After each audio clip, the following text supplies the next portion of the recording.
And we are live for the second day of the D2 Holidaytime Spectacular 2021.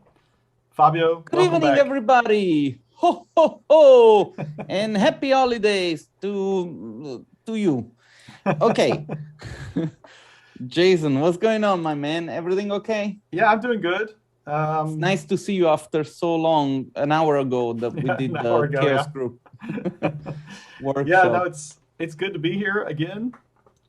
I really love this time of year. I actually like this, that we started doing this every year now in the holiday time, because it seems also a little less stressful as the bigger conference in the summer, right? So yes, that's very true. If you guys didn't get to see, you all who are watching out there, if you didn't get to see the workshop earlier, it was about Cinema 4D and V-Ray. It was actually quite good, a lot of good information.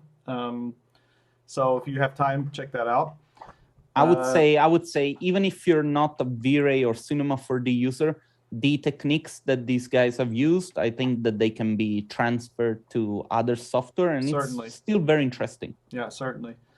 Yeah, so I just want to give also a quick shout out to our sponsors, our fantastic sponsors, who have really helped us out, not just this year, but last year, years before. We have a lot of long-term sponsors, but that'd be Autodesk, Chaos, Maxon, as well as our media partner, CGarchitect. We'll also have the second part of the CGarchitect Awards today. Sinai Software, who's always been very supportive of us, and Render It as well as another one of our media partners, helps spread the word for us. So thank you very much. We appreciate you. Yeah, very much. And thanks a lot for all the help and for all the support. It's really appreciated. Yeah. Especially in this last couple of years, we've needed all the support we can get, and we want to bring these things to you all. And just remember that those people helped us out. It's important to remember. So yeah, yesterday we talked a little bit about NFTs. Let's not go into that too much, but we can still remind everybody what we were talking about. Fabio, you want to? Do you have a minute to talk about NFTs? No, we're not gonna do that. The only thing that we are going to say is that on our object page, we have some tokens, which are community tokens, which will hold perks. One of these perks will be discounts when it comes to the things that are related to the D2, but also like we're going to use these tokens to select some of the people from the community for special activities. I'm not going to say more than that. We have also released our NFT tickets, which are available for sale on our object page. The price at the moment, it's around 25 pesos, which is, I think, around 120, 125 euros. This will be the cheapest tickets that you will find for the D2 conference in 2022. Yes, that's right. You heard me good. We're coming back with a live event, and it's going to be probably a smaller event. We predict around 250, 300 people. We cannot share more information as of now. The only thing is that these tickets that are available via the Tezos blockchain on our object page will be the cheapest tickets that we are going to release. Now, the reason why we're doing this is for you to get used to the environment, the Tezos environment, because we as a company are building right now an NFT marketplace for artists, and our goal is to help artists getting recognized for their hard work. And we're going to do a lot of activities so that artists can get involved and they can get their work out there through us. Yeah, so I just pulled up the page. I'm just showing it off. Oh, wait, it says it's paused. Sorry, resume share. I hope everybody can see that. Jason, I just wanted to share it so that everyone could see. Can you tell me who designed these beautiful NFTs? Because they're really amazing. Yeah, we hired people. One of the biggest artists out there. No, man. Thank you, Fabio, for. Okay, I did it myself. I did it myself. Please leave a like. I don't know. Sometimes in NFT world, of course, you see things are a little bit buggy sometimes. So it's not loading up to show the video, but oh, there it goes. It's of course delayed. Put it this way: we're early adopters. Yeah, we're all early. So, but anyway, I will post this link in the description. I believe it's in the description, or it isn't. I will put it in there, and I'll put it in the chat as well right now. So if you want to go check it out, feel free to do so. Yeah, Fabio, is there anything else that we need to? No, just as a little reminder, come back tomorrow for the live judging of the project that we have done together with Brick. Yeah. The 3 top winners will also get free tickets to the D2. They will get Tezos tickets. So this is a great way for us to give back a little bit to the community. And yeah, I mean, of course, you know, we're very excited about the future, but for now, we're gonna focus on the moment. Yes. Let's introduce our beautiful, beautiful speakers. Jump on in here. Evoque Lab. Hi. Hi. Ta-da! We're very excited to have you guys here. I'm pretty sure that Concetta and Filippo cannot wait to see you speaking, Emanuele, yeah? Yeah. Maybe. Concetta, I saw you online before. Just leave us a comment. Let us know that you're still watching.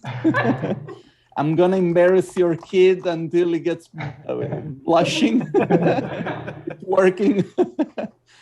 Thank you, Fabio. Guys, jokes aside, we're very happy to have you here. You've been part of our community for very long. We saw you growing professionally from basically 0 to hero, literally. And we could not be more proud to host you in tonight for this show. Jason, I would say, let's leave them the stage. Yeah. And we're going to be here in case you need anything, okay? Sure. Okay. Good luck, guys. Thank you. It's your turn. Okay. Firstly, I would like to thank Fabio and Jason for calling us. It's great for us to be here. So, we are Paola Fascerra and Emanuele Longo. We are architects and digital designers. We founded Evoque Lab in September 2020, an image production lab based in Milan, where we combine a research-based approach with a commercial outcome. Some of the agencies and selected clients we have worked with are Diorama, Pickles and Paint, Massimo Colonna, Space 10, which is IKEA Research and Design Lab, and Back and Bike. Our works have been published on Times, Variety, Ignat, and Visual Fashion Mag. We design digital spaces closely with art directors, creative directors, designers, and companies interested in communicating their brand through a unique identity. Our work is about series of stages. The final image is only the last.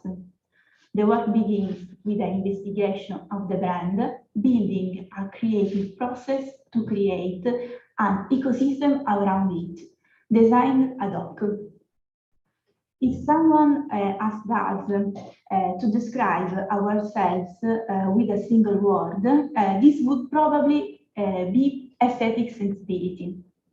It is an intrinsic component in us, and it would be impossible not to apply it in every aspect of our life. What we want to say is that over time, we have understood that we have a similar and at the same time distant way of interpreting reality, and this tension makes our practice simulating becoming the reason behind Evoque Lab. Evoque Lab means to bring out an emotion that is the result of creative research, leading to a recognizable aesthetic sign.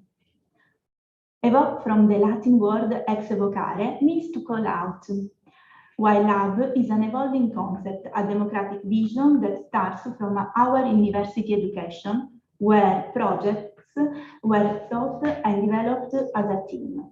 And this modus operandi is constantly applied into our practice, where each project reflects the synthesis of our influences. This collaborative spirit is shared with clients, agencies, and figures we collaborate with. Starting as visualizer for the artworks for real estate and the catalog, at a certain point, we felt the need to make available not only our technical visualization skills, but also our design skills, taking care of art direction to have full control on the project. The opportunity to visualize a fast design completely by us came with the first collaboration with the interior design Shadow Taylor, the project called Villa Venezia. This experimentation has become part of our practice and has led to a positive response from the market, who needed to experiment and propose their product and ideas within unusual spaces, far from the ordinary. At the same time, we understood how important it was for us to design the spaces we wanted to visualize, by combining our background as architects with the digital world. Why the digital tool?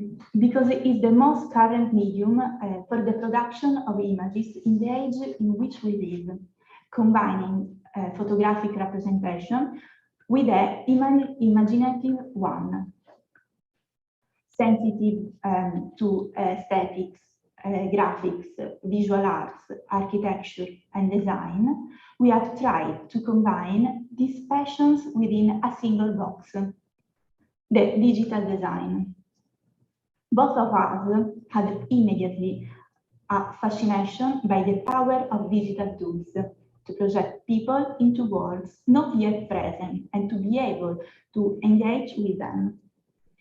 The digital tool can be interpreted correctly. It's a tool for exploring an idea that offers endless opportunities for experimentation. Storytelling, creating a product, prototyping an idea, creating a digital artwork, and projection in an immersive world. Our business practice our work is the result of constant dialogue with the customer. In the image mapping process, identifying the reference context, the aesthetic and the commercial objectives to be achieved, and the impact to be generated. Our attitude behind the project is to capture the client's will and through our creative sensitivity, transfer it to the images to produce. For example, analyzing the communication project of Pickles on Paint. Paola, sorry to disturb you. Would you mind taking the microphone side from Emanuele, because there is a little bit of echo? Oh, okay. Sure. Okay. So keep it a little bit closer to your mouth when you speak, and then you can pass it back, okay? Okay. Sorry about that. Thank you, Fabio. Okay. For example, analyzing the communication project of Pickles on Paint for the promotion campaign of the New Paint collection. The goal was to present his new paint collection harmoniously, combining multiple shades inside a single interior. The client requests to have two different styles within the same space. The result was a space that ranges from the Victorian style to Jurassic style of the Apurian farms, with the aim to communicate a story in the name of harmony, using bright colors, taking inspiration from Wes Anderson's Vision Landscape. The images for the campaign were recently published in the Times. Okay. Maybe you need to... Yeah, just a second. Okay. In addition to commercial practice, there is a collaborative practice that we find very, very important, where we invite our creatives or receive invitation from them to create some narratives that are useful to promotional purposes, yes, but also for experimental one that are the most important, because there are places to freely express ourselves, experiment and create new visions for future clients. We have the privilege to collaborate with Charlotte twice. Charlotte Taylor is an interior designer. It was an amazing experience sharing sharing and growth. From the beginning, there was a good vibration between us, and both shared the desire to explore unusual places. So after Villa Venezia, we decided to make another one, Island House. And the idea behind it is to have an house completely immersed in a natural landscape on stilts above a river, in total communication with the nature of Iceland. Talking about the exteriors, the main goal was that the building has to relate with the surrounding landscape, ever-changing surrounding landscape. So the choice was to have a totally glazed perimeter, movable steel doors, and communicating the themes of transparency and reflection, like a mirror on a river.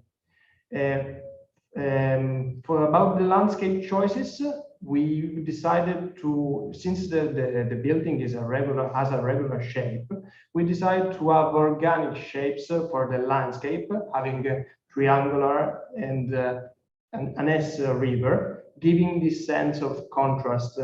We did some vegetation tests to balance out the space from the greenery to rocks, and we opted for a predominantly rocky landscape that we found more impactful. Speaking about the mood, we wanted a dreamy images, so we opted for light choices like sunrise and sunset with low, medium, major key, which is the proportion of lights, and medium minor key, which is the range of contrast. Speaking about interior, the goal was, as the exterior, to have a total communication with nature. So we decided to have large ceilings and an open space that would highlight the furnishing accurately chosen by Charlotte Taylor.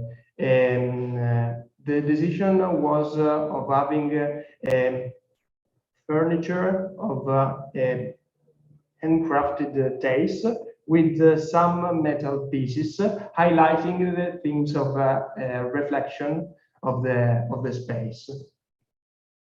Then we, room by room, were decided the furniture, such as Attila and Apeldoorn bed or Donald Judd chairs, accurately chosen by Charlotte. And after some sketches and model the assets as well, and after some sketches and then tests, we arrived to the final image. Speaking about the bedroom composition, we wanted to highlight the space, so the large deep space with high ceilings. And then we have the curtains to give a sense of delicacy and also give the verticality of the space.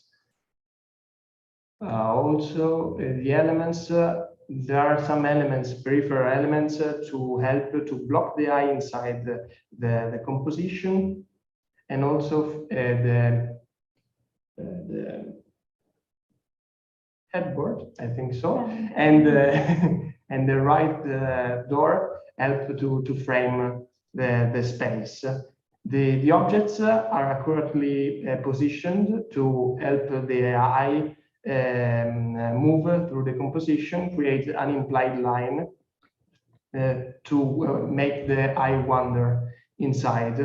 And we decided to have fog outside to lower the contrast and the level of detail to focus more on the space. And also we decided for a dark floor to highlight the warm tones of the furniture.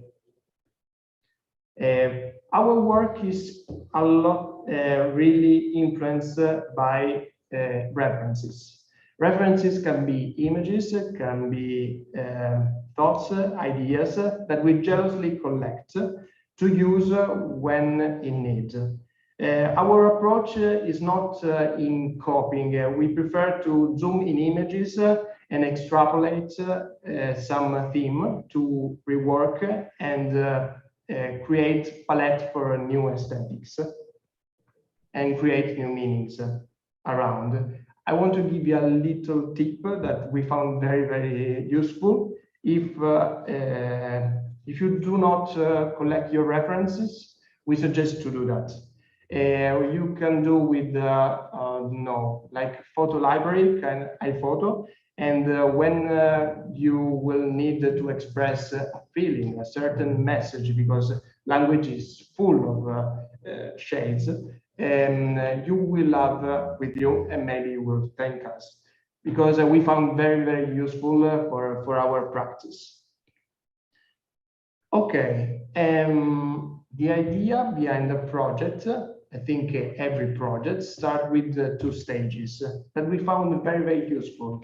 The first one is the default mode network, and it's the mode when we are irrational, we are totally free with no critique and start to create some drafts led by emotion and past activities.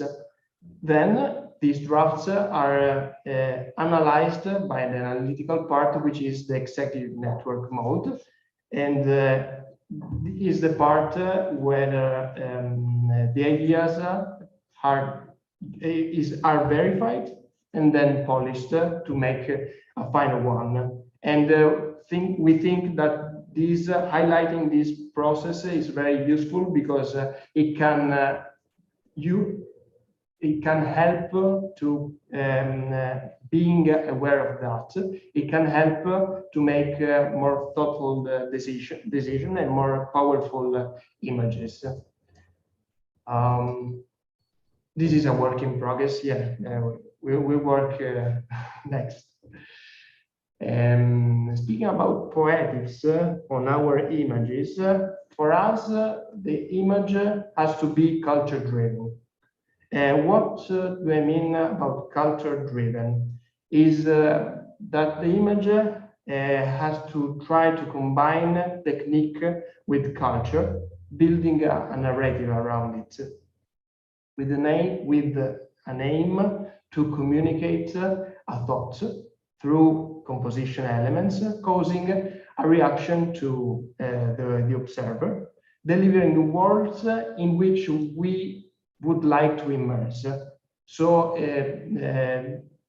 we like to create some images at the edge of reality that have some elements off to arouse a reaction in the observer, deciding to move away from the digital tool as an alternative of photographic assets, wanting to discover a new ground where laws are different from reality, make people engage in that. A strong pattern in our images is creating new imagery, focusing on 2 concepts, the graphic abstraction and the visual research. And also figure ground is another element very strong in our, we think is very important because it helps to have a clear read and a clear image behind that. We think that the clearest synthesis of our practice of these aspects is the project La Casa Arriva al Mare. La Casa Arriva al Mare is a promotional project where we decided to have a space that is immersive. So the goal was to have a space that have multiple spaces inside, multiple planes. So the foreground, the midground, and the background has details to make the eye wander inside the space. Speaking about the mood board of the space, the goal of this project is to communicate a sense of lightness and calmness. So we decided natural materials, the solo house space, which is an hotel based on a ring shape, and the delicacy of the curtains on the surfaces and the water. There is the idea in this project of the detachment of the space based on the unusual space in which it is, the giant, the huge pool inside, and the giant curtains that fall with delicacy in the space. The graphic grid is there is also the concept of figure ground. So every element is clearly staged to be seen and to be explored. I don't know. And we decided for a soft light because it helped to communicate the feeling of calmness that I'm not right now, but okay. After that, speaking about the rhythm, the dynamism of the concept and the composition is made by curtains and the walls that give you some rhythm inside the composition and interest inside of it. Speaking of the composition has different focal points, multiple focal points, make the eye and the mind wander inside the space. The leading lines are the one of the architecture that help to focus on the main focus element, which is the bedroom. And also the elements help to support these lines. We opted also for curved shapes and light tones to communicate this feeling of calmness and relax that we hope to deliver. We want to close our talk with a quote of Marcel Proust that is very close to our hearts because it helps us to move away from our comfort zone and helps to view the reality with better eyes, with a new vision. So the real voyage of discovery consists not in seeking new lands, but in seeing with new eyes. Marcel Proust. Thank you very much.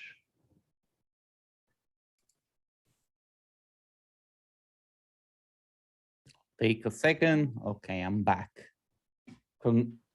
Congratulations, guys. This was beautiful. This was beautiful.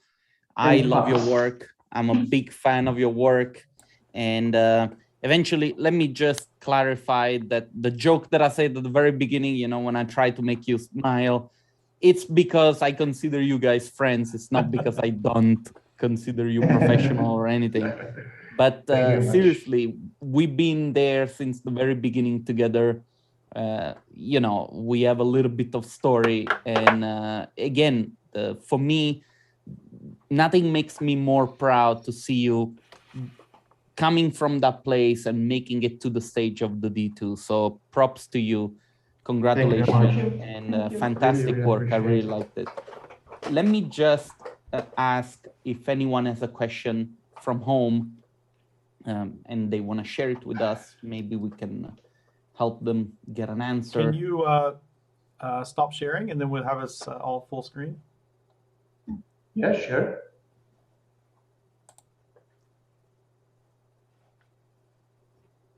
Thanks. Perfect.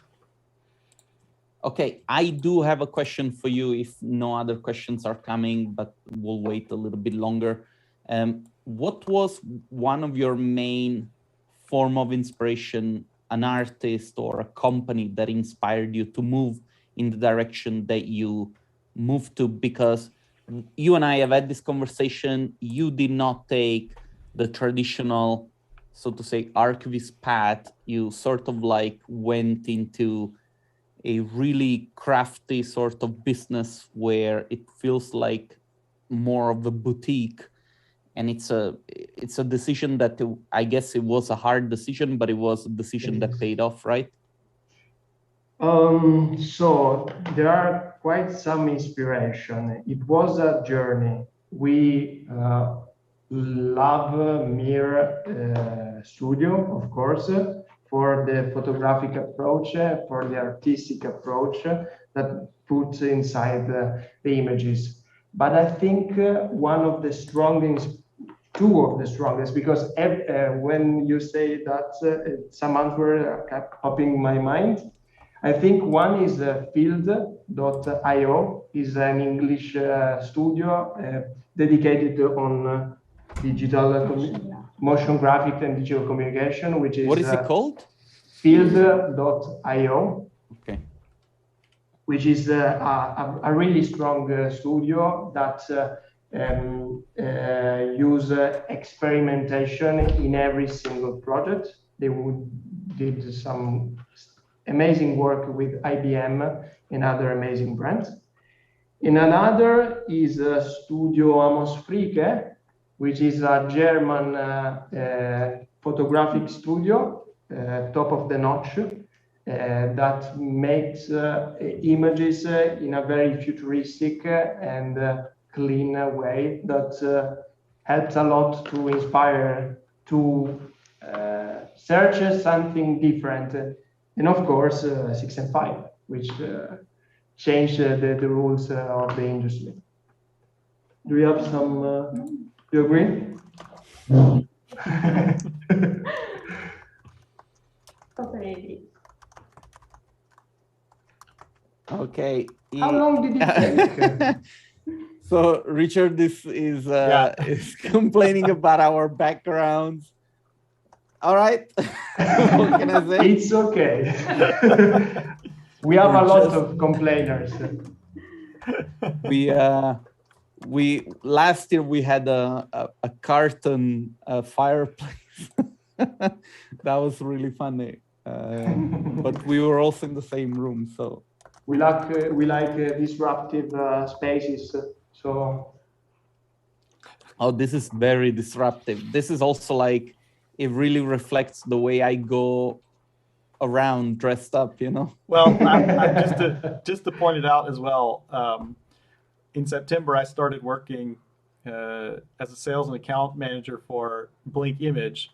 And Blink Image, Richard Burkett is one of the founders of Blink Image, so he's my boss. Okay. So he's having a little fun, you know. And it's actually quite funny because his background of all when we are zooming and everything, it's white, just like yours. So it's like just a white background, really calm. So I think that's why he likes it. Okay, better. Yeah. But you all have really made a lot of amazing work. Thank you. And like Fabio said, it's really interesting to see you progress over the last years, because you've been coming to the D2 the last few years that we've been doing it.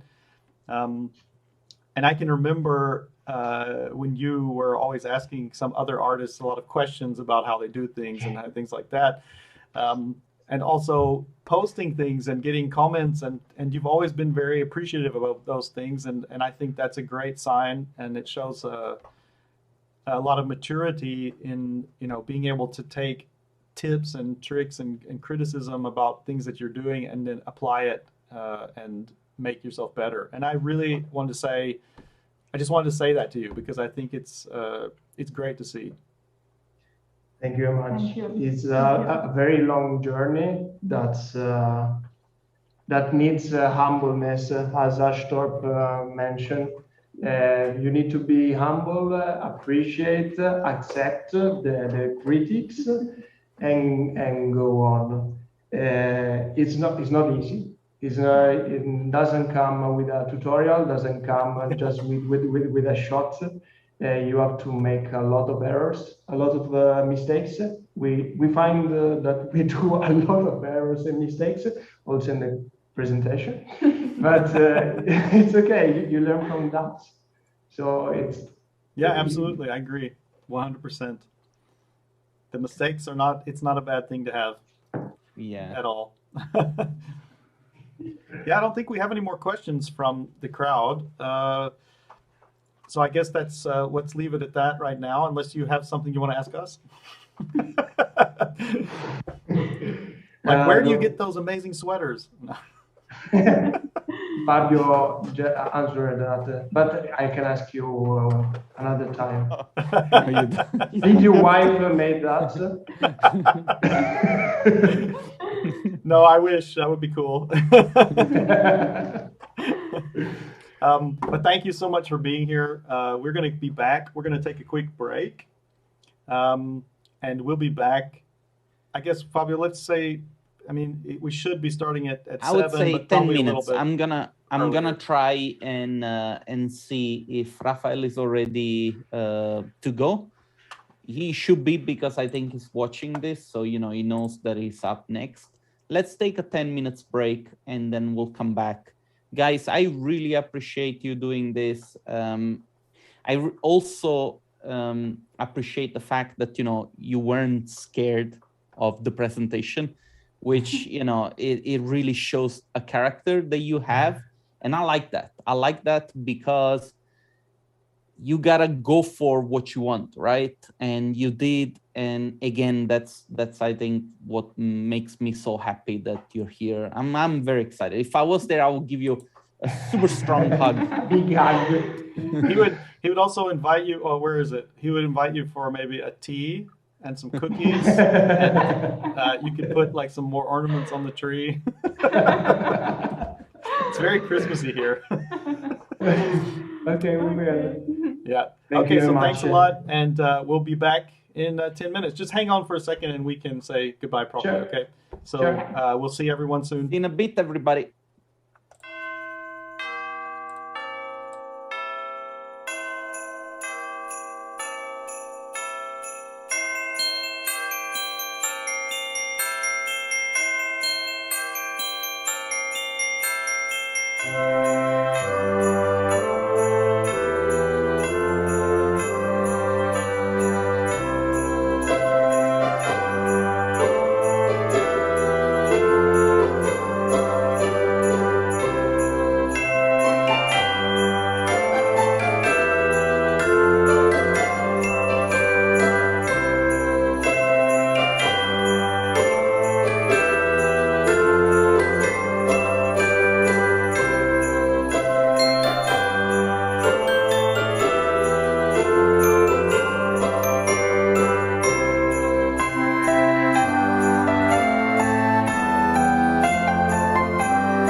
are back with our next guest, Raphael. How are you?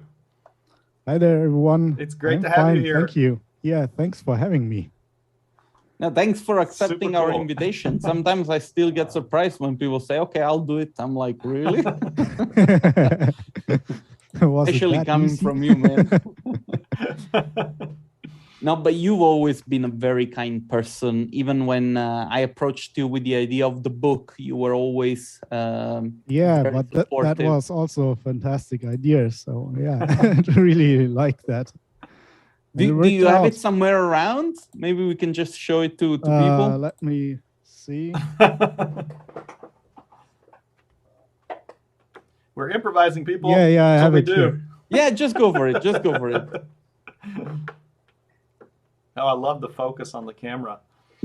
It's unbelievable. It's got Yeah, nice. a great camera. Great There you talks go. about photorealism.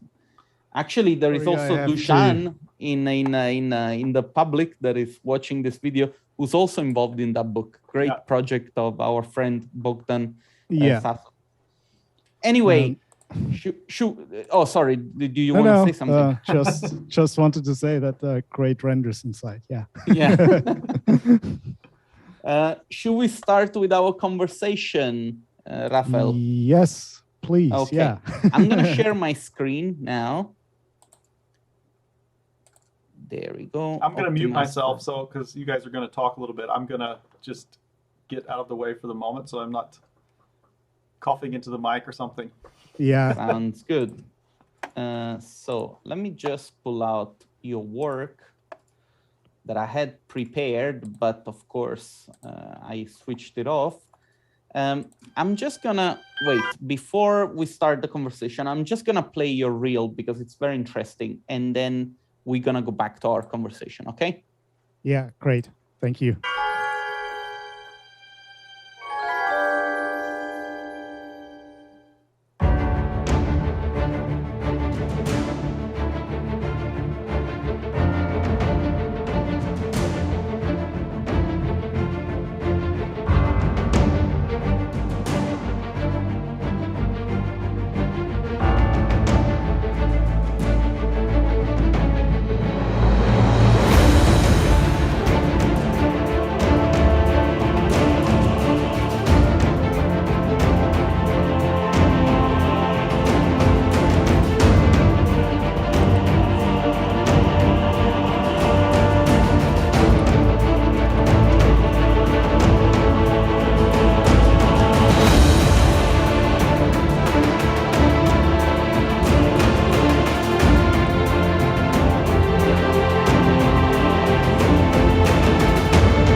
That is really epic.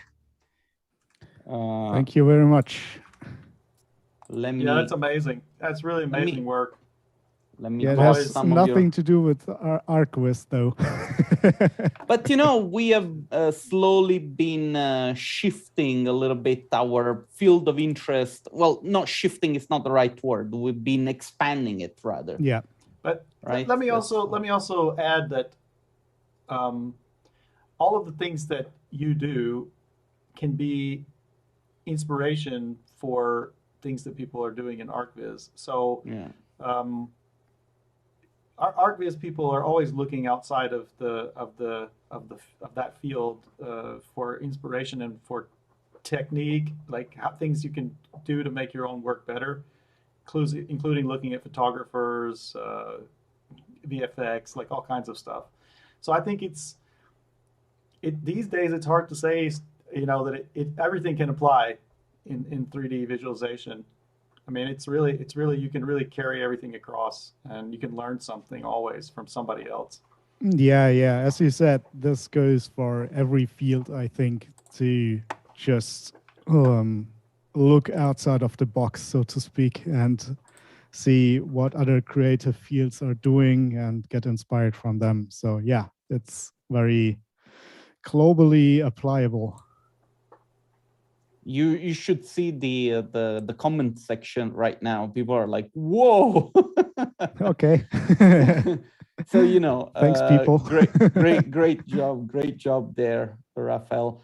Listen, help me understanding a little bit what it is that you do. And sorry for the very basic, wide question, but I know stuff about you because you and I have talked already about this. What is it that you do? Help me understanding your job position, or your job description, rather. Yeah, so I would say I'm a part-time artist where I do my own stuff, and a lot of those pictures that are playing in the background right now are non-commissioned jobs where I just sit down and have an idea or have a play with my software and come up with some ideas and do an artwork. And then the other stuff that I do usually is commissioned work where I do product visualization, and some of that have been you could see in the reel. And yeah, usually it's like work for fairs where they have big screens and show their products there, and sometimes also product visualization for TV and stuff like that. So you might know Ike Sponsor. It's a big German advertising company. So I work for them sometimes and do car shadings and stuff like that. So within this like commercial or advertising space, I usually mostly do shading. So I'm specialized within the field of commercial visualization, and I get shading projects that I do the materials on. Sometimes I do lighting too, but I'm really specialized on physically accurate materials and do the shading and stuff like that. So that's also where I'm known for in the community, I guess. Raphael, how did you start moving your first steps towards 3D art? Can you share a little bit of your journey, just, you know, to have an idea? Yeah. It's like, it's always the interview question, and there's a short version and a long version. So what's it going to be? Whatever you want it to be. Okay. So let's go for the longer version. Let's see how long it gets. But like the intent, when I always knew that I was sort of creative, and my brother, who is a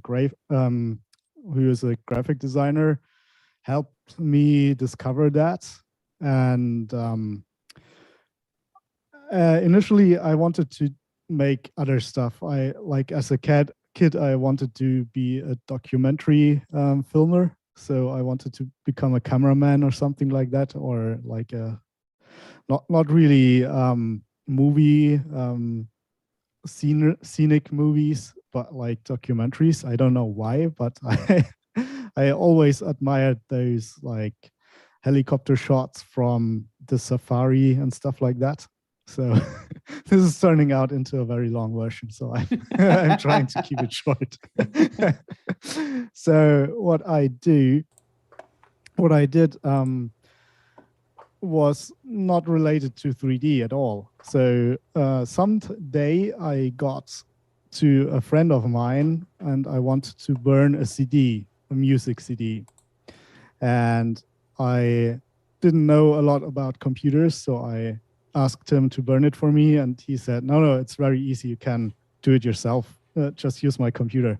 So I burned something on a CD, and when I got home, it was a 70-minute track on that CD. And I thought, well, it's not playing music, and it shows me a 70-minute track, so what might it be?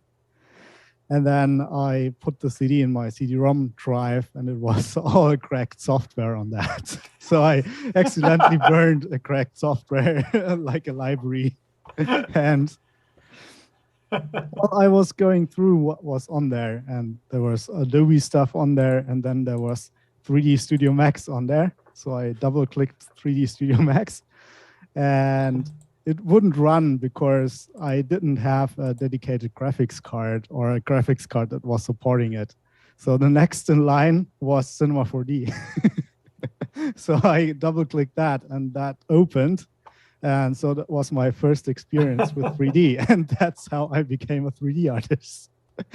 Don't you just state when things like this happen, you know, because they really have to happen? Like, you know, oftentimes I'm there peeling carrots because I want to eat healthy. And when I go and buy it, it's bread with Nutella. It's crazy. I don't know how. Yes, so sometimes. Yeah, I hate it when that happens. Terrible. Can you make the video full screen? Oh, sorry. No, just if it works. There you go. There you go. Yeah. Okay, so when did you actually, this is another thing that I really admire by you, because you didn't really go to school for this kind of things, right? You learned it on your own. Yeah, partly because back then there was no dedicated school. Or probably there was, but most of those were private schools and they were really expensive.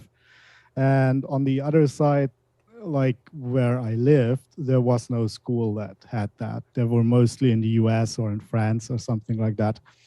So yeah, I became interested in this stuff and just was going to learn. And the interesting thing is that, like, that makes me sound incredibly old, but when I started with 3D, the internet wasn't really a thing. So the only thing that came with that on the CD was the manual. So I had to read the manual for stuff, to learn stuff and try stuff out. Fortunately, the software wasn't as complex as software is nowadays, so there were less options to tinker around with, and therefore it, like, you sort of got the hang of it quite quickly, what you could do and how stuff worked. But yeah, that was the humble beginnings, and I was very shitty for a long time because there were no tutorials and there was no internet. So I made renders and they looked really, really crappy. I didn't include them here. That would be interesting eventually to see old renders. Raphael, I developed my skills in the era of tutorials and I'm still pretty shitty. So. Don't be too harsh on yourself. But let me ask you then, tell me a little bit about your first job. I'm curious to see, how did you get it? How did you find it? Because, you know, if it was difficult to study, maybe it was also difficult for you to conceive the fact that you could actually get a job in this stuff, right? Yeah, when I started that, I wasn't thinking that I would be a 3D artist someday, starting that and getting paid for that and eventually making a living. So when after school I had to decide what to do, I chose to do another, like, what's it called? It's some sort of school for graphic design. It's not university. It was like a lower grade, so to speak. Like vocational studies, or? Yeah, it was like a school, but you learned all the graphic design stuff. Yeah, sort of like a trade school. Yeah, I think so. Yeah. So I started to do that, and actually that also helped me a lot because, as we spoke before, everything is intertwined, and if you think outside of the box, all the creative fields are somehow linked. And knowing how to set typography and knowing how to do, like, the basic rules of your compositions and stuff like that really helps you in a lot of ways in creative fields, also in 3D, of course. So yeah, I talk a lot. So sorry, I forgot the question. We're enjoying. I'm enjoying it myself. Like, you know, I'm a big fan of your work. I really like it. I really love seeing the stuff that you post when you post it, because, you know, you're one of those artists that takes their time to do stuff, but when you do it, it's freaking spotless. And so, you know, yeah, that's a really hard thing to do for me in those times where like every creative is like with the algorithms and the social media, you have to, they tell you have to post like 2 times a day if you can, but it's like, and you sit there and take months for one work and you think, oh God, I should post something, but I want to finish it the proper way. Yeah, but as we were talking right before we went live, you said if you post tests, they actually get a lot of traction. True. So there you go. You just post tests all day. Yeah, I should do. But sometimes I'm so involved in a project that I don't have the head to do anything else but the project. So I think it's a very artist thing to have. Like you wake up at night with ideas for the project, or how you can solve some things and stuff like that. That I don't believe that happens if you are like an accountant or something. no. I guarantee you, sometimes I have eureka moments at 2 a.m. in the night where I'm asleep and I'm like, absorption material. Oh, my wife goes like, what the hell happened? Like, yeah, something like that. Yeah. Let me close this. This is great work. Now we're gonna get to the meat and potatoes of our conversation, because we're going to talk a little bit about one of your latest projects. Let me shut this down and let me open the next project, which is the Game Boy that you worked on. Yeah, exactly. I love this one. I'm sharing just the initial animation.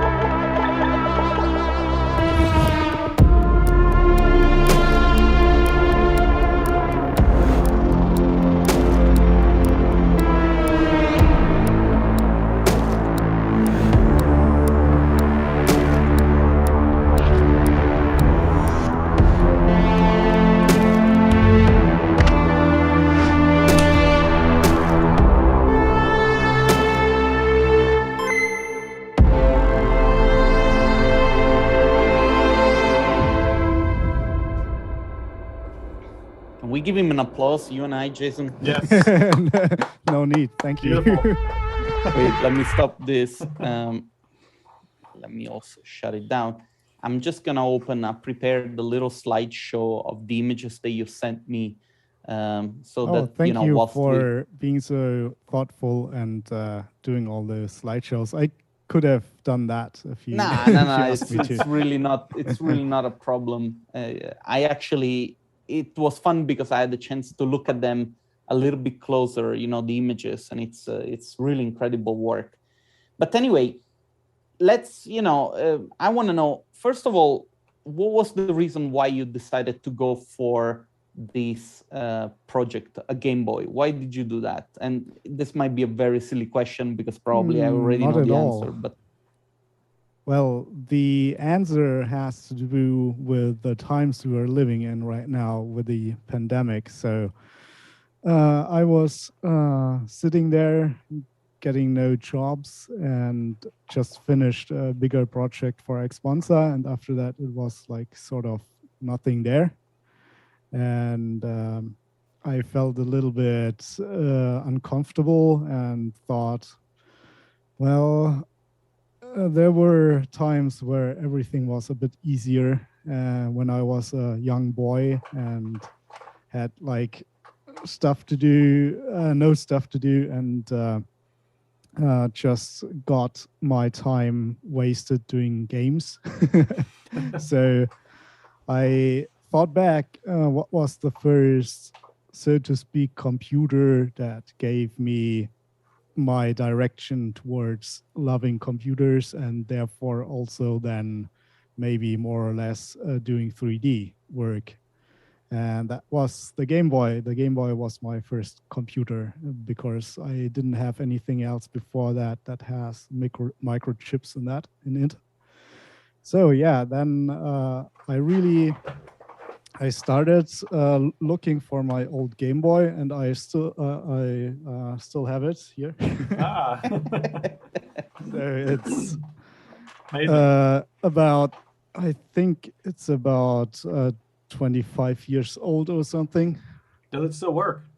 Yeah, it still works. So Beautiful. I can turn it on. I doubt you will see anything, but yeah. Oh, I see the light. Hold on. Yeah, Yeah. there it is. Now the camera is acting up, but yeah, you can see. So yeah, and I took it apart and then looked at the different parts and started to model them one by one. And as you can see in the slideshow, usually I go and show every piece of the slideshow and tell something about it. But I guess also the time, there's constraints on the timing because I could tell you a lot of things because this project almost ran 2 months. So I worked myself from the shell, from the outer part to the inside, and I usually try to do it very cleanly. So I SDS modeled the hull, and that was a pain in the ass, I tell you. Because it's like you see the Game Boy and say, well, it's a box. How hard could it be? Yeah. And then you have like all those intricate details. Like if you look at it closely, you can see that the sides are not parallel. They're like slightly caved inwards and stuff like that. And then you have all those small riffle in German. I don't know the English word, but like the structure Like the here. fins. Yeah. Yeah, like the structure. Yeah, the rippled. Yeah. Yeah. The rub. Yeah. We understood. I think, yeah, the audience know what I mean. So, and then you have like those very difficult parts where you have the holes, and the holes are in a curved inside of a curve and stuff like that. And if you know anything about modeling SDS, those are generally rather hard to do. So yeah, I think I needed like 2 to 3 weeks just for the hull to model that. But wow. I also knew that I wanted to make it transparent because back then there was a little bit later after the Game Boy Classic, there was this transparent version of the Game Boy that I also rendered. And I really wanted to do that. And to do that, you have to also model all the inside of the Game Boy with all the screw holes sticking through and all the PCB boards that you can see right now. And yeah, so this project became very elaborate because when I started, I didn't know what I really wanted at the end. I didn't say, okay, I want this many renders, I wanted an animation or something like that. I just started because I was feeling a bit blue because of Corona, and I wanted to get something done to make me feel better. And so I started that, and it became a bigger and bigger project throughout like the whole project. I even didn't consider making an animation. And at the end, when I did the renders, I thought, it might be a really good idea to also do an animation with this. Partly because I posted the Game Boy, the still images on social media, and I think a lot of people thought it was a real Game Boy on a table and didn't respond. So They're like, I okay, thought, you took a picture. okay, yeah. idea was with an animation, there's no doubt that is CGI, and so I can gather a little bit more, Traction on traction. the That's the word I was missing. Let me ask though, you modeled it in cinema. Yes, yeah. Because like a lot of times you would see something like that modeled in like what is it, Fusion or Rhino, like Rhino, product stuff, you know, plastic casings and like all this stuff. But that's crazy in cinema. Yeah, I like there's two different things of modeling. There's like the CAD side of modeling where you really construct it as you would like later CNC it or form it with plastic. But then there's the way that film studios model with subdivision surface. And in Cinema 3D, you can do that. You can't do CAD stuff. So I went that route. But like I shared with Cornelius Demrick, I was gonna say, some thoughts about that, and I think I wrote him after after 2 weeks of modeling, I can't deal with this shit anymore. Next thing I'm going to do is learn CAD. Yeah, but like it's sometimes it's also a very meditative process, so you can like really do the stuff. Always do the stuff and keep on repeating yourself with the same things. It's like creating the Tibetan monks, creating the mandalas, and then like after they're finished, they destroy it again. So it's about the same experience.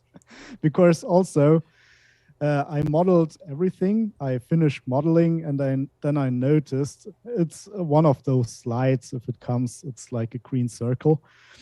I noticed that the edge wasn't rounded the way it was rounded on the original Game Boy, and actually that made it look like a Chinese version, like the fake version of the Game Boy.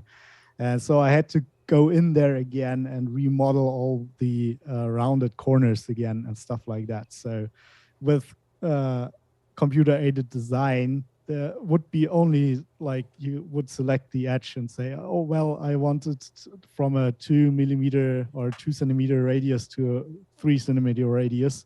But with subdivision surface modeling, you have to redo a lot of that, and it takes 1 day just to redo the edges.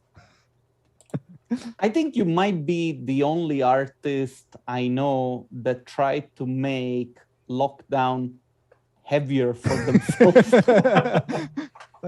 It might sound that way, but on the other hand, I noticed that producing something, making art and having to do something is also healthy, at least for me. I feel a lot worse if I sit in front of the TV the whole day and don't know what to do with myself. So I rather do like tedious work than just do nothing. I actually agree with that sentiment. You're totally right. And, you know, since you mentioned it, tell me a little bit, and, you know, feel free to tell me no, or share as much as you like. How was Lockdown for you? And the reason why I'm asking it's because I do think that certain people felt that the Lockdown was heavy just on themselves, you know? But I've had conversations with other artists, and it feels like we were all more or less in the same boat. How was it for you as an artist and as a creative, you know? Yeah. So I really feel that it like brought my spirit down a lot. So I think also like I'm a very, is it called solitary person? Like I'm for myself, working alone and don't have a lot of people around me. So I really enjoy going to conferences and meeting people, like-minded people, going out there, not even just presenting, just being there and meeting people. That's really nice, and having nice talks about all sorts of stuff, not even only 3D, but like getting drunk at the bar at night and stuff like that. So I really like reason that for going to conferences. aspect. Yeah. The main. Yeah. So, and I did a lot of talks before, and I went to a lot of conferences, and suddenly they were all gone. And it was like, I didn't notice at first. At first I thought, well, I'm not used to that many people anyway, so it wouldn't affect me that much. But after half a year, I noticed that there's parts of my life just missing, and I'm missing those things going to coming together and sitting there and just talking. And when you just go from your home to your office, then work there, go back to your home and stuff like that for a long time, then there's like the fun aspect of your life is just grayed out, and that's how I felt. And sometimes it still comes back up, so I still feel like it's an emotion, or it's a thing that goes and comes. So it's not there all the time, and it's not away all the time. But yeah, I guess that's how I would describe it. And do you think, now looking at the, where we are, do you think that there is anything that we will go back to, or do you think that this is from now on the new standard? Because like I've had a conversation with another, with the designer and entrepreneur who said something that made me think for a very long time. He said that, Corona basically accelerated something that was going to happen anyway. And I did feel over the past few years that there was sort of like a tendency for people to become a little bit more reserved.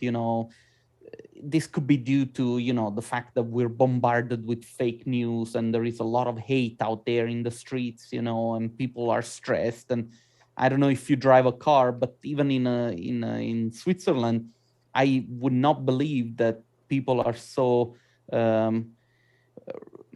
do you call it, belligerent, when they drive. And so this made me think that maybe this is a human condition that was always in us, and maybe there's never going to be something to go back to, which is a terrible thing to think. But what do you think? Yeah, it sort of makes sense to me that this might have been something that is just sped up, and that we would have ended up with like a lot of screen sharing and conferencing on your devices anyway.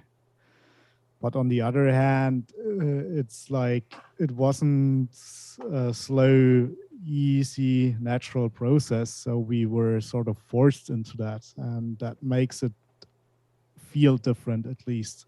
And I'm no expert by any means to tell anyone how the situation will be or was going to be in the future. So it's just my opinion. Yeah, that's fair enough. Yeah, it was. I think it was a hard thing to do so abruptly. Yeah, and I still to this day struggle with online conferencing and stuff like that. It's a different thing if you are out and about. If you're there on location, and if you're just sitting in the room you sit every day and stare at the screen you stare at every day, but like you have someone to interact with and stuff like that suddenly there, it's sort of a strange feeling still. Also, I'm not very communicative with like phone and stuff like that, so I usually reserve myself, because I sort of have that state when I'm in the flow of something, and I want to want to use that to get productive and stuff like that. And nowadays it becomes harder and harder because the screen space once was my space where I can get lost and only have my time there. And nowadays it's like invaded by more and more social media. And then now there's like all those screen sharing, screen calls and stuff like that. So it's hard to keep your space free of that because everyone expects you to have time for online calls and stuff like that. So I get a lot of messages lately where people ask me, hey, we have something you might be interested in. Can you hop on a screen call from like this afternoon and stuff like that? And I don't know those people, and I'm reserved to go and meet someone that way. I really, there's something in me that is like wants to meet them in person and talk to them in a normal way. In person is so much better. I mean, remember the time that we met in Romania, right? We were two strangers, but then like an hour later, you saw me shoveling French fries in my mouth. I mean, this builds a connection, right? We're having a beer together, we're laughing, we're staying together. I miss that, and I really do. And when it comes to the D2, for instance, this was the time that I was looking forward the most. Throughout the year, just getting together and hang out with friends. And now we don't have that anymore. And I think that, all the screens are basically putting a filter that makes people consider us a little bit more detached from humanity, if that makes any sense, because it's like we're limiting ourselves to data exchange by a voice or by a video, but there is no like human exchange. I don't know. It's a difficult thing to put into words. Yeah, definitely. There's you can't say it with like one, or maybe you can, but I can't with one word. But there's something missing. I feel that there's something missing by doing this exchange. It's just different. Dude, let's go back to your work. Let's reset a little bit the conversation because be more upbeat here. I asked you those things just because I want people to know that if they're going through something, that they're not alone. For me, this was a terrible time. We discussed it already, but this is your interview. I'm not gonna bother people from home with my story. But it's good. It's good because it means that we're not invincible. It's not that because of the talent that you have or the creativity, you were not, safe from what happened. We were all in this together, but it feels like we're pulling through. So I don't know. I feel hopeful. Dude, you took this thing apart. How long did it take you to put it back together? Actually, it wasn't that bad. So I don't know if you have the single files somewhere, because I have videos of me doing all the traces in Illustrator. Maybe you can find it somewhere. Let me take a look. It's amazing to me that it worked, that it still works when you put it back together. Exactly. Yeah, I was very careful. So basically, it's not like electronics nowadays, where when you take them apart, have a high risk of damaging them. Because they're all glued together, right? Yeah, they're glued together. And for example, all our phones are glued together. You have to heat them up and then pry them apart. But also laptops, there's like stuff glued onto the main PCB and stuff like that. But this was another time. You needed a special screwdriver for that, but once you had that, you could just open it and then the cables would come apart and stuff like that. Of course, you need to be careful not to rip something out, but it's all the 80s electronics, this was early 90s, but in the 80s, those electronics were the best. Like they still work nowadays. You can easily repair them. You can do modifications to them and stuff like that, and you can still understand what's going on the electronics side of things. Nowadays, there's no instructions anymore and stuff like that, so it's really hard. You can't just repair a new MacBook Pro or something like that. You need special equipment for that. And actually, Apple, when they have like a broken motherboard, they just replace everything. They just use your old chassis with a new motherboard. Yeah. But yeah, that's not about like right to repair and stuff like that. So let's not get into that.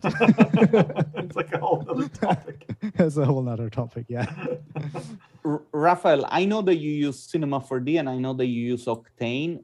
Were there other tools that you had to use to get this done? Maybe something that you used for interesting materials? question. Yeah, let me think.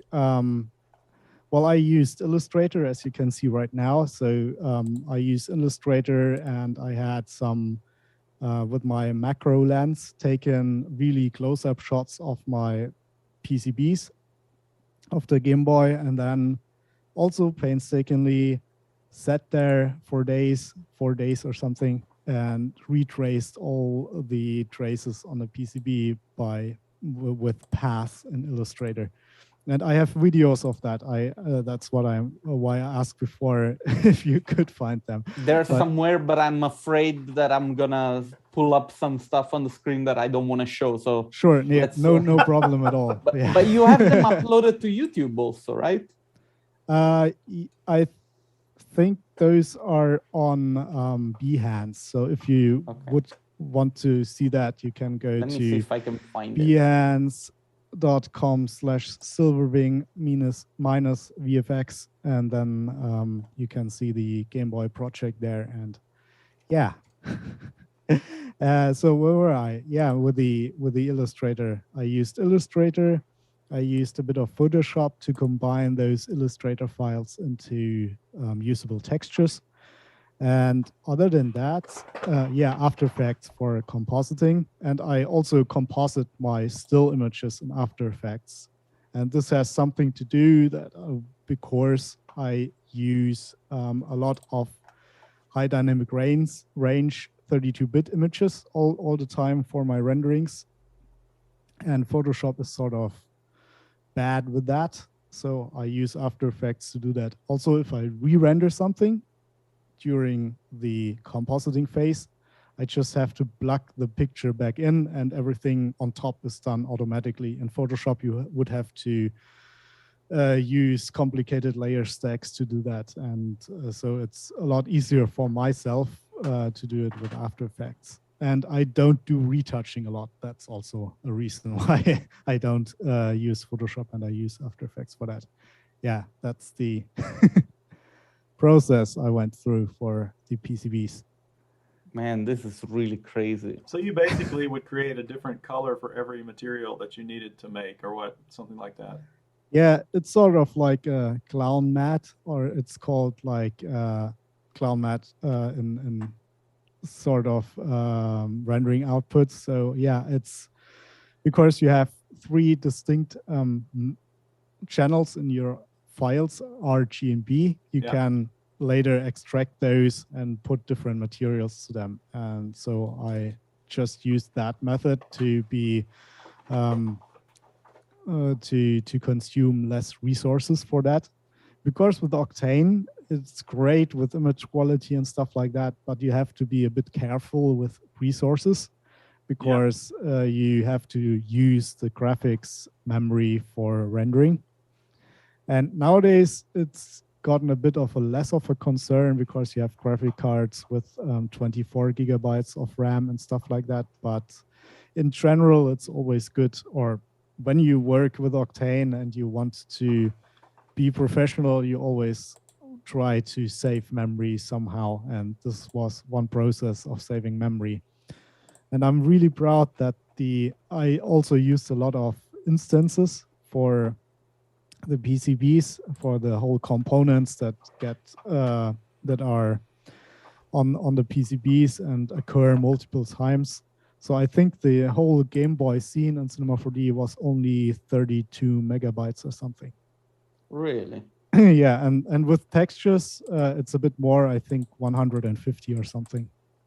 So it's quite small compared to, like, if I do sometimes client work and get CAD data and have to convert that into polygons and then do my stuff, sometimes the scenes are 1 gigabyte in size or something. Yeah, in architecture, it's easy to get 4, 5, 6 gigabytes. Yeah, I can imagine that. Of... Yeah, for example, like if you have an architecture visualization and you put all the stuff inside of the room, you already have a lot more stuff than just a Game Boy. It's just a Game Boy sitting in one corner of your architectural visualization. Your client will come to you and say, I want 10 Game Boys. And don't make them instances, because I can see when you do. Yeah, it's very obvious. So, Raphael, very, very important question. Okay. What's your favorite drink? I'll go with Cuba Libre. Also a thing that I liked to do when I was meeting people on conferences at the hotel bar. That's my standard drink I was going to. Raphael, I'm gonna put this project down because, believe it or not, we've been going for almost 45 minutes. Wow, okay, that was very fast. Hopefully the audience also felt that. Let me just show. This is a project that you're currently working on, and I have some pictures open. Yeah, that's so to speak a sneak peek of a project. Basically, the funny thing is, so I was in midst of that project, and then I thought, while I built that, I thought, well, maybe Game Boy would fit into that project I'm working on right now. So I started the Game Boy, and it became the whole project on its own. It's crazy. Can I ask you, where did you get the references for this stuff? Mostly the internet. So basically, that's part of my first computer that I owned. So I had 8386 computer, and I put it away. I've thrown it away a couple of years ago. Maybe not only a couple, but like long time ago. So when I came up with the idea to rebuild my old computer, I didn't have any references. I also didn't know how the products were called anymore. I didn't know the type of the screen, for example. So I had to figure out what screen I had and what computer case I had and stuff like that. And it's really funny because with the screen, I knew I had a photo, diaphragm photo, where I took a picture of the screen. So I had to get that, search that and find it and then scan it and look at the type. But I couldn't, for life of me, couldn't find any picture of my actual case of the computer. So it's not included in that pictures here. But I knew roughly how it looked. So I went on Google picture image search and searched for 8386 computer cases and stuff like that. And it took me 2 whole days to find it. And there's about 5 pictures on the internet of that. So and you now own them all. Yeah, so some of them were high-res enough, but they always lacked some angles where I needed it. So I was searching for people who I know bought this computer. So the pictures were from auctions where the computer sold. and this is a retro thing. And Okay. people buy retro things. So I looked up where the computer was sold to, and then I wrote them, hey, can you take a few more pictures of your computer that you just bought? And people answered? Some people answered, and one guy really was kind enough to take this whole computer apart and make pictures of the motherboard. Wow. No way. Yeah. It doesn't surprise me because they're proud to have this piece because it's like a retro, probably reminds them, or probably something they maybe it was even like their first computer or something, right? And they didn't have it anymore. like myself. Yeah. Yeah, exactly. Some people are just amazing. You know, you were talking about the Nintendo Game Boy. My first like game system was the Atari 2600. And that shows me being old as well, right? Like talking about it. And I don't know what happened to it because I moved out and like, you know, my father probably cleaned up everything and he was I don't need this and right. But maybe he still has it. I have no idea.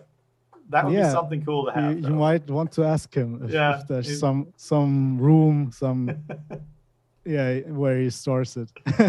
Yeah, definitely. That's Jason, really that funny. was also my first computer, the Atari 2600. What? Yeah, you were born then? No. The thing is that when I was a kid, the computer that the other kids were getting were the Sega Master System, and then there was the Mega Drive, and then the Nintendo. But I couldn't really afford it, so my dad got me a very old Atari. Oh, you got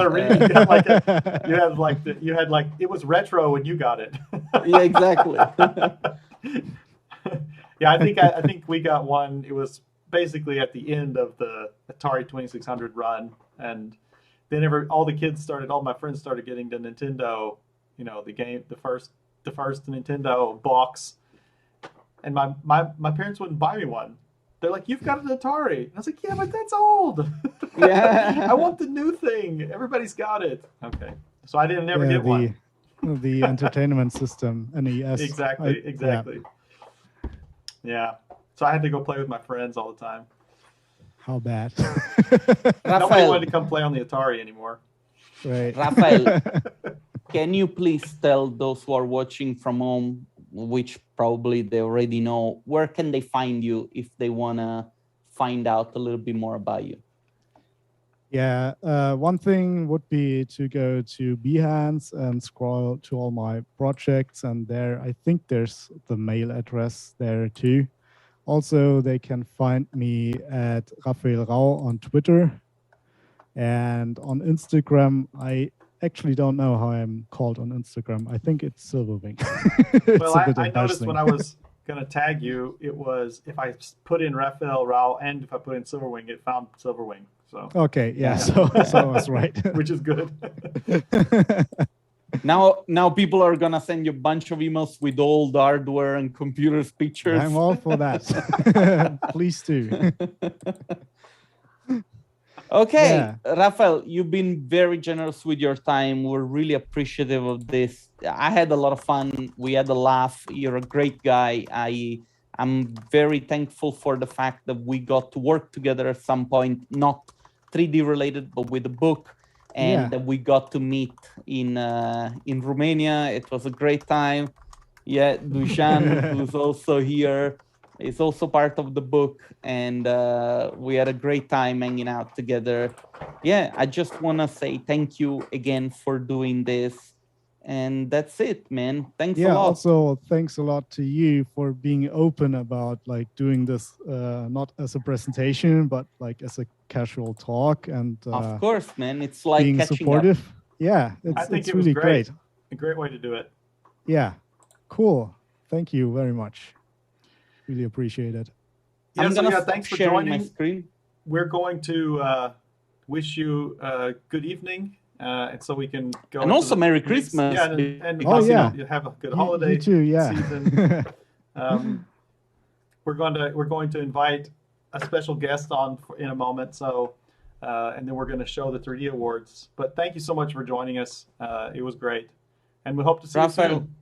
I'll send you a message later In to real thank life. you again. Okay. Okay, yeah, hopefully in real life, maybe I'll buy one of those NFT tickets or something. There you go. You'll be the first one. All right then. Have a good. You take night. care for now, and thanks a lot again. Good night. Bye.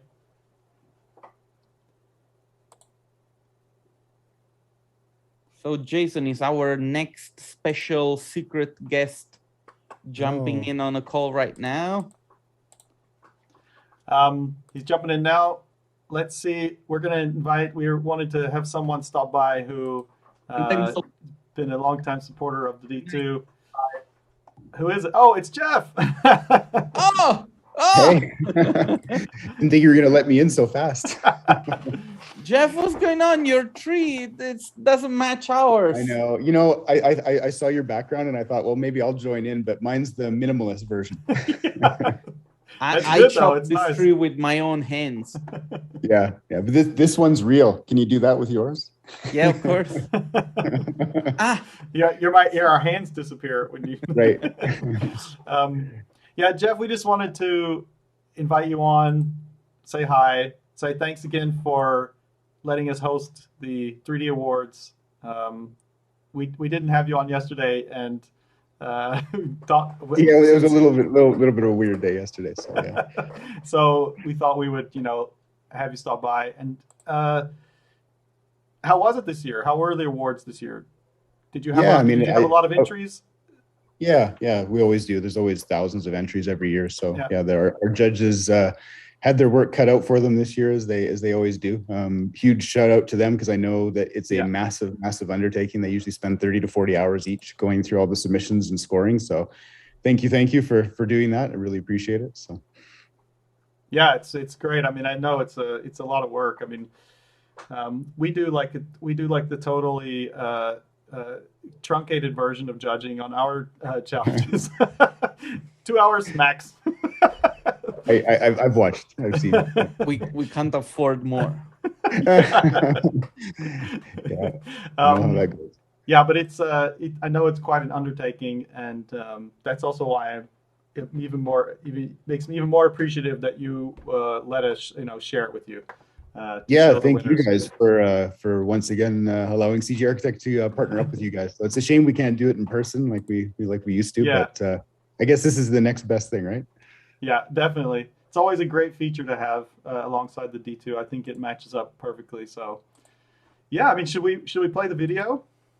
Yeah, absolutely. Let me cue it up. And so I think it's about today. It looks like it's lasting about 30 minutes or so. Yeah. So today's the film categories. So yesterday, if you didn't tune in, we had the interactive and image categories, and you can go to the D2 channel and check out yesterday's recording if you want to see that. But today we're going to be announcing the film categories. So here we go. I'm going to jump right into it. We'll be back when it's over. Enjoy it, and we'll see you at the end. All right. So I'm gonna play it now. Welcome to the 2021 CGarchitect Visualization Industry Awards.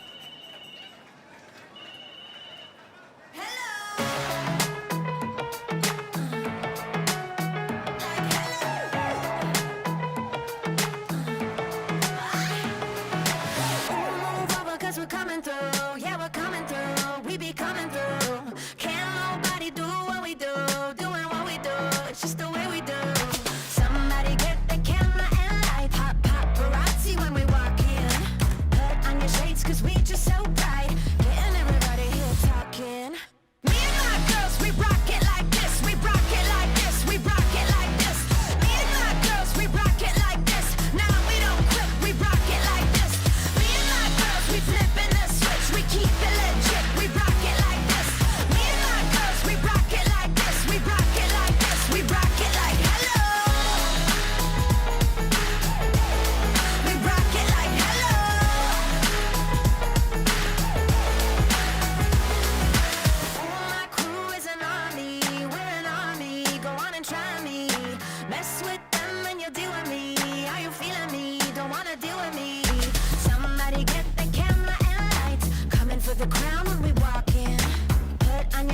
'cause we just so bright, getting everybody here talking.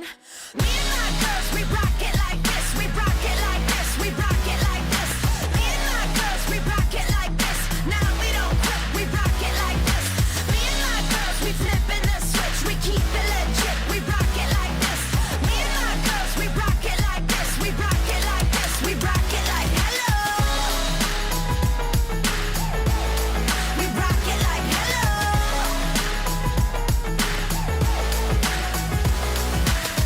Yellow cabs and red bottoms, rooftops where we pop bottles, good looks, yeah my girls got 'em, yeah my girls got 'em. Sweeter than the skyline, always looking so fine, moving up, it's our time, it's our time. Sweeter than the skyline, always looking so fine, moving up, it's our time, it's our time. Me and my girls, we rock it like this, we rock it like this, we rock it like this. Me and my girls, we rock it like this. Now we don't quit, we rock it like this. Me and my girls, we flipping the switch, we keep it legit, we rock it like this. Me and my girls, we rock it like this, we rock it like this, we rock it like hello. Me and my girls, we rock it like this, we rock it like this, we rock it like this. Me and my girls, we rock it like this, we rock it like this, we rock it like hello. We rock it like hello. Me and my girls, we rock it like this, we rock it like this, we rock it like hello. We rock it like hello. We rock it like hello.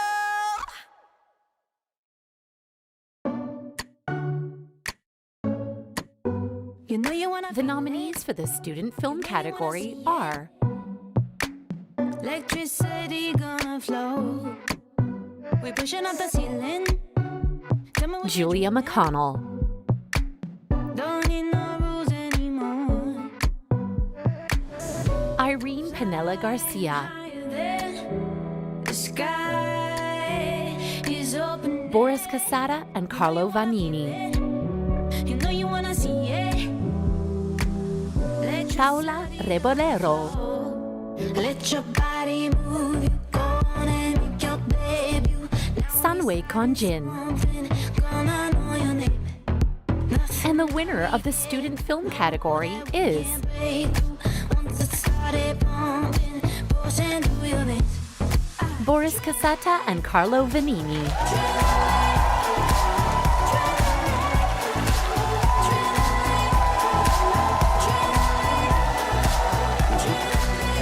Oh yeah, you're joking. Really? It's not a joke. I think we could never expect something like this because, you know, before the master course, you imagine, you see the prizes, you see the competition, but maybe you don't take part. Because of course you don't think you are ready, and then at some point you say, you know, maybe this time I can try. And after when you arrive at the first final, you say, no, it's impossible. And then the second final, and it's impossible. So it's just great. Let your body move. Go on and make your debut. Now we started something. Gonna know your name.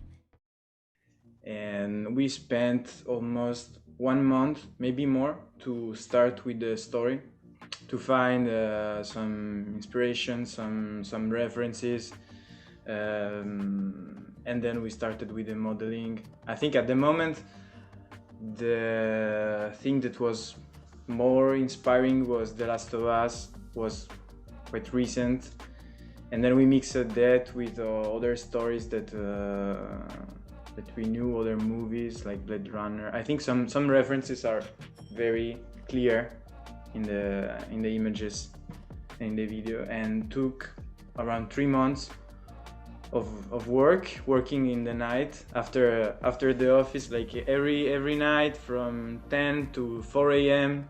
We were crazy at the end. The last 3 weeks I started to dream this video everywhere, to see the render farm everywhere. That's one of those cases where pandemic helped. So. Yeah, the COVID was maybe the only way to do this video, because there was nothing else to do anyway. So yes. But the story was we imagined that there was this world with this huge energy crisis. The people started to explore the space. We imagined that this world was not contemporary, but was in the 80s, when there was the race to the space exploration, and we imagined that the people found this source of energy that was unlimited and so powerful to give energy to the whole planet. But they didn't know that this object was a kind of parasite that after started to drain the energy from the planet, to drain the life from everything. So most of the people escaped.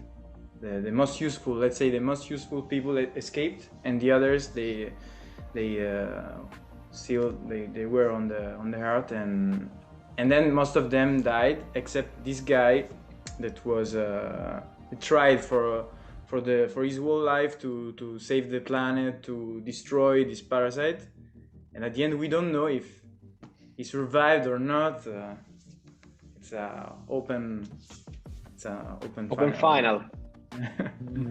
If I can add something, we just wanted to make something that we like, so it was our thesis and we just want to enjoy it, and we want to leave it as a pleasure, as something to make us happy and to have some fun also, if the work has been really hard, but we enjoyed the work in progress. So of course, if you don't sleep, at least you have to have fun. At least this. Right. So onto the student. This Herculean lift from a student. Lots of beautiful scenes in this piece, and the one thing that really struck me is that there's some of the cameras in this piece. They barely move. And they are so almost still that they really have a kind of an otherly effect on me, in the sense that I notice things in a way that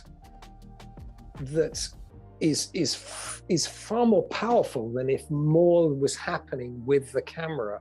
And that was really wonderful. I mean, those really still cameras, I really loved it. If I can be critical of the piece, I would have maybe done captions instead of the voiceover. The audio didn't really work for me on the piece. And then I felt at the end, it kind of got a little bit too dramatic for me. And it kind of, the arc, I kind of spinned off the arc a bit, but I was completely drawn in at the beginning with these really still cameras. It had me. It was some great work, and as a student work, it's pretty phenomenal. Must have been a few all-nighters. The pacing, I think you're absolutely right, is stunning, right? Between like the kind of slow, deliberate camera moves and like the pacing of the cuts is very mature for student work. It feels like that sort of pacing, I think, is a really difficult thing to get a feel for. And here, you get a sense of the stillness of the landscape, of the built environment, the stillness of, is there anybody left? So I think that there's an edit in this piece that could make this piece twice as powerful, and it probably doesn't get to the end. It is more of a trailer. It is a kind of a teaser for something. Piece, but hats off. It's a hell of a piece, especially for a student. Am I still the one you see when you close your eyes? Am I still the one you need when it's late? The nominees for the 3D Awards non-commissioned film category are When you want somebody, and I swear I wouldn't expect too much.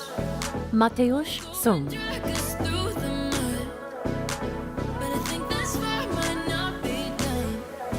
Brooklyn Digital Foundry, József Jose and Martin Toth,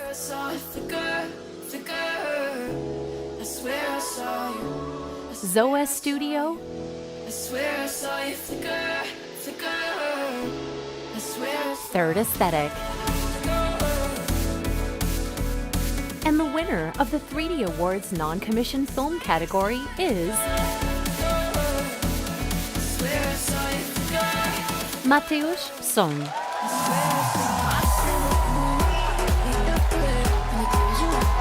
Oh, really? Yes, congratulations. That's wild.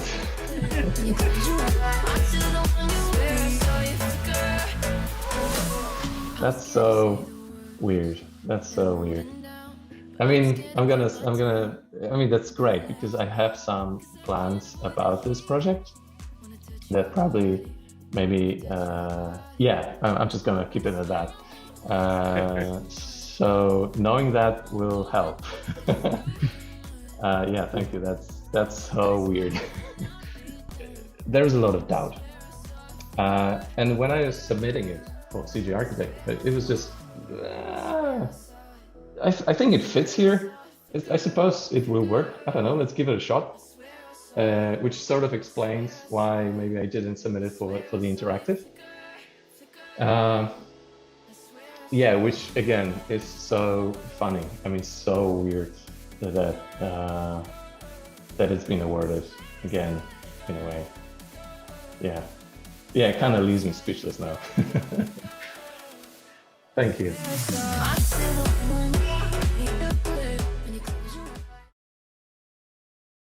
That was my submission for the Roman Beckerman challenge, the converted challenge. And yeah, some friends of mine also asked about the glass. So so I was explaining that, and all the magic, that's pretty simple. It's all just ray tracing. So this is another thing that happened along the way when I was, changing my interest, that, high fidelity graphics suddenly become available in real-time graphics and things like Unity or Unreal Engine. So yeah, so suddenly you are actually able to produce that sweet, slick-looking artists in something that yeah, in the environment it was just not possible just a few years ago. So that glass, yeah, it looks, yeah, I agree. I was actually also, oftentimes I was surprised what I was able to achieve, and definitely about the tech and all those possibilities. And like something that I was actually also trying to, sort of communicate in that environment, that animation, because it was a bigger project, the democratization of those tools, really high tech stuff that we can use sometimes for free. I mean, Unreal Engine is you can use it for free, and the thing that you can actually produce images, video, real-time experience from one output, from one source. That's something that I'm really that's something that always gets me thinking, that you can just easily produce a lot of things. Not to say that the amount of stuff that you can output is the main goal here, but just the easiness, the time, which goes back to how many iterations you can go through. I was working on and off for about 2 months, because that was literally right after I left my full-time job. So I just had that little window, so I could actually devote a lot of time to it. I definitely had a vision. I mean, the idea for that space, because the idea for the competition was to blend the new and old. So yeah, what I tried to do was to blend the new manufacturing within the old industrial environment. It's clearly a massive undertaking, isn't it? This is an enormous amount of work, and it's clearly there's a lot of love that's gone into this. So my favorite thing about this film is that this is the best that I've seen architectural materials, particularly architectural glass, look in a real-time engine. Like, it's very exciting to see interior glass with very complex reflections looking great in a real-time setting. That's a huge kind of problem that the architectural world has had with Unreal and similar engines, that like this is like not a problem anymore. It can be done. This is a benchmark, and this kind of marks a point where we can see where we'll refer back to this. It's really about pushing Unreal and seeing what can be done, and it's kind of a benchmark for that. You know, this I think will inspire lots of people to push this further, and maybe we'll look back on this as the kind of the beginning of the end. I mean, the fact that, you know, for the first time there's a winning entry in the non-commissioned film that's made in Unreal, that's an architectural piece, is in and of itself a huge milestone. And I would guess that a lot of the judges didn't even know that it was made in Unreal because they have so many films to watch. Judging is such a huge undertaking. True. All of the entries that, like, you don't have time to read everything that every artist writes. You look at the piece and you move on. So I'll bet a lot of the judges looked at this and they said, this is a beautiful film, and they passed it along and gave it a high ranking, and now it's our winner, without ever realizing that this is standing next to offline renderings that took probably minutes to hours per frame. These were done, you know, 30 frames per second, which I think as a state of the art is this really interesting kind of moment in the motion side of architectural visualization, which is the same switch that we had, maybe 5-6 years ago, when all of a sudden your real-time preview allowed you to work so much more quickly and smoothly that I think the average quality of work really skyrocketed at that point. I think what we're going to see now with feasible real-time solutions to difficult and complex architectural projects, we're going to start to get, as the artists and creators and art directors of these films, we're going to get so much more feedback during the process and be able to tweak so many more things that would otherwise take several days to render out a test cut, and then you'd have to edit it together. But I think we're going to start to see a similar jump in what we are creating in the film side of the industry.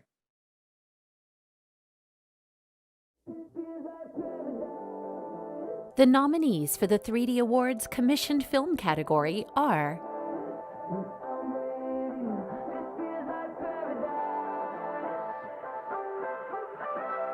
Beauty and the Bit,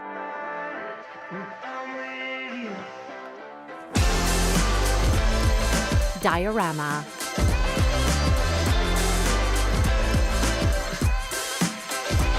Pure Blink,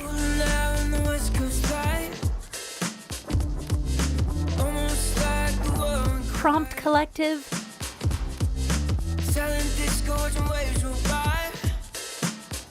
Fat Tony Studio. And the winner of the 3D Awards Commissioned Film category is Prompt Collective.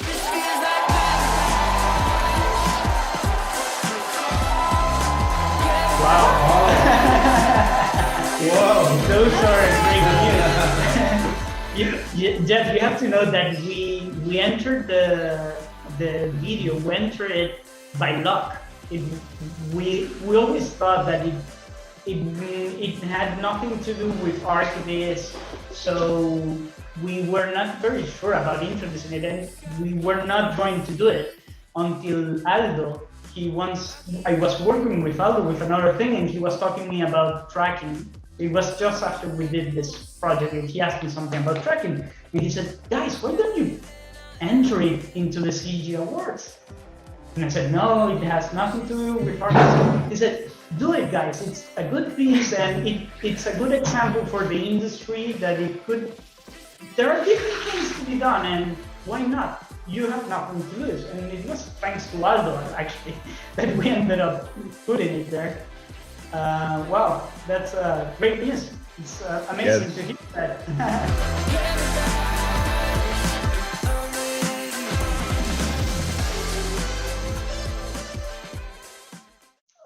We came up with two ideas. We knew the client from previous occasions. We met 4 years ago in some D2 conferences. Then we have a good friend of ours that works there. We decided to prepare two different options. A conventional software promotional video, something much more 3D related, and a second option, which was much more creative, more film orientated video. We started thinking about the fact that if you have possibility to use as many characters as you want from the Anima software, there's no need to repeat the characters that you own. You can make each scene or each project unique. So that's where the idea came from.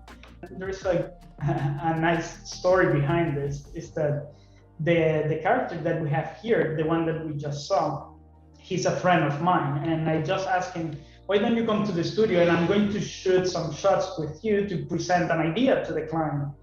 But as a sketch, it was just as a sketch. That professional actor, he's actually a film director. He studied film and producer, but he's not very much into acting, but he does it very well. So. And at the end, the client insisted so much that we ended up choosing him, the one that my friend ended up doing the main character of the whole video. That was something very nice in this project. We got to render everything thousands of times because it's so fast rendering just the characters that we did a test. We sent it up to the we have a small render farm here in-house, and within half an hour we already had each sequence. So while we were working at final quality with a lot of running, and it gave us the possibility to do a lot of test and failure. It was easy to fail on this approach because they are not meant to be used like that. It's a great achievement that they can be used, and you can demonstrate that with some expertise and with a lot of work and testing and good lighting, you can achieve this kind of results. Also, one thing that it's very important to understand and was also hard to explain to anyone who was reviewing the production was the fact that when we send out just a scene to be reviewed, you need to have context because it's a scene that it will only last 2 seconds. There is music going on, there is the continuity of the dramatic part of the character, there is the narrative of the piece. But if you just see the clip, you can criticize all the time because, oh, this doesn't look right, that doesn't look right. But it's not that how it's going to be seen. You need to have a great understanding of the context of where it's going to be put. They are live action. They are twins. They're actual twins, okay. One of the hardest things for the casting was also to find the twins because it's amazing, but there are no twins actresses in Barcelona. There are not. To make them be able in the same day is also very difficult Yeah. because they have 2 different lives. It's not just one life. So these were the ones that were selected at the end. We didn't have much choices because those were the ones that were available actually. And when they came to the office, we saw that picture and we said, yeah, sure, they look alike. But when they came to the office, they didn't look that much alike. So, and we were like 2 days away from the shooting. It was okay now. I strongly believe that the makeup artist is going to make them look alike. and yes, I think she did a great work to characterize them and make them look alike. It's absolutely fantastic. It's totally superb, and the acting is superb. The pacing, the timing, the music works beautifully. It's hats off to them. Well done. It's really great. I mean, if I could be hypercritical, there's kind of a point at the reveal where it sort of it feels like it might have been cliented a little bit, like it treats it's when it starts to over-explain itself, where it does the hard sell. I think given the target market for this, I don't think it needs it. Once you're pulled into it, you get it, and you suddenly realize the power of it. So that's my only thing that, I mean, I feel like I have to Nothing is perfect, of course, so I have to find something to complain about. But otherwise, I just love it. It made me smile. But I think that's a very interesting thing that the jury would, gravitate towards this, and probably because it's just such an irresistible piece. But it's kind of not what you'd expect for a CGarchitect award, despite how incredibly deserving it is of the best award. But anyhow, hats off. I loved it. It takes a joke or a problem that we've all seen in our own images and other people's images of either the same kind of photo cutouts being used across images, across firms at this point, or someone accidentally putting the same person in multiple times. It takes that, which is something we try to hide and are a little embarrassed of when we accidentally do it, and they've highlighted it as the point of it and done it just beautifully, I think. From a technical standpoint, 3D people aren't supposed to look good anywhere near the camera, right? Like, we're not used to seeing them as mostly the stars of something. We save them for the background stuff. And here, particularly, I think this is my favorite scene, that the 3 or 4 chefs all moving at the same exact time. And it's like we all know it and we all fight against it so well, and they turn it around and make it into this kind of slightly funny. There's a sense of humor to the whole thing. It's executed really well.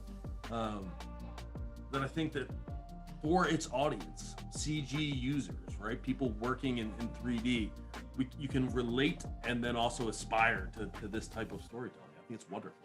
Hats off to it. It's a superb little piece, and I love how the music works with it too. It's one of those pieces where sound and vision is very carefully married together, and it works. And the actor's fantastic. His facial expressions, I don't know if he's a real actor, but did a fantastic job.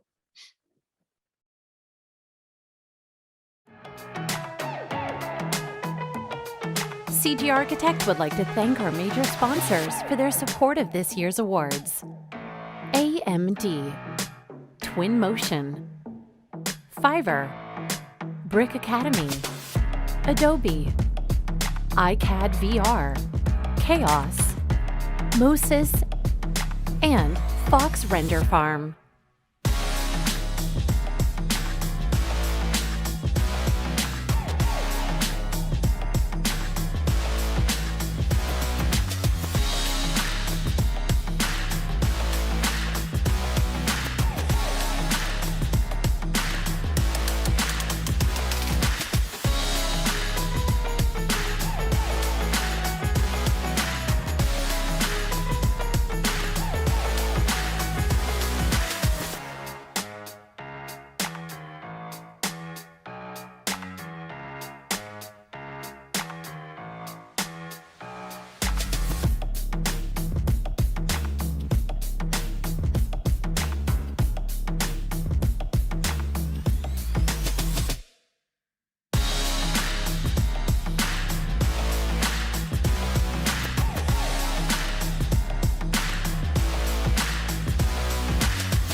I was born already. Oh, I need to order food. I'm hungry. And we're back. Hello. That was fun. Jeff, thanks for sticking around with us. It was nice to have you here, have a chat with you while we were watching the video. And congrats to all the winners. Yes, congrats. Huge congratulations, you guys did awesome work this year. So really happy that the judges were able to pick you out and award such amazing talent this year. Yeah, I mean, it's always amazing to me to see what people can produce. It blows me away, to be honest, because I mean, especially if you know kind of what it takes to do those kind of works. Yeah, it's pretty amazing. Did you have any favorites of your own this year? You know, I think the one that kind of, well, no, I'm not going to pick out one that you know is my absolute favorite, but I think the one thing that stood out to me this year was the non-commissioned film category, which was actually all done in Unreal, which is the first time that's ever happened. So I think, you know, it's a big signal of, I mean, I think it's a place we've all known the industry's been going for years, but it's the first time where the judges didn't look at it as, you know, the quality isn't there or whatnot. So yeah, it was cool to see that that's kind of, we're finally there where the tools have become pretty ubiquitous and democratized. So it's really just about the artists and what they can do and the stories they can tell. Yeah, it is amazing. I've seen a lot of people doing stuff in Unreal Engine, like cinematic stuff, like Sava, for instance, and some other people, and it's crazy. It's like I can't hardly believe it. Also, the Beauty and the Bit doing their stuff, and Victor, and man, it's amazing. Yeah. Yeah. I also want to just do a huge shout out to Mike. I know Mike's in the comments there, and to Matthew for helping out this year. I really appreciate them kind of jumping in to do some critiques. Yeah. And again, massive thank you to all the judges too. So that's who's Mike? Oh, Mark. You mean Mark? Yeah. Thanks, God. Yeah, Mark, James, and Pablo coming at you. Also, thanks to everyone who did the judging. That's a tough job. So I guess it's time for us to wrap up. Jeff, thanks for joining us again. Thanks for having me. Everyone out there, make sure to join us tomorrow because we are going to be doing the live judging of the bridge competition, bridge challenge that we've been running. We got a bunch of amazing entries. We're really looking forward to it. So join us tomorrow at 6 p.m. Central Eastern. What am I talking about? Central. I'm American. I'm just thinking Central Eastern. Changing. Okay, so that would be time. Central European time. So Vienna time. Let's put it that way. Fabio, do you have anything to add? Nothing. I just want to wish everybody a beautiful evening. Yesterday I set out to watch Home Alone after the show because it feels like Christmas, but I didn't. I fell asleep. And I just want to wish everybody a beautiful evening, and we'll see each other tomorrow. Thanks a lot, everybody, for watching. Leave a like, maybe subscribe if you're just, popping by. And looking forward to tomorrow. We'll see you tomorrow. Yeah. Bye. Bye, everyone.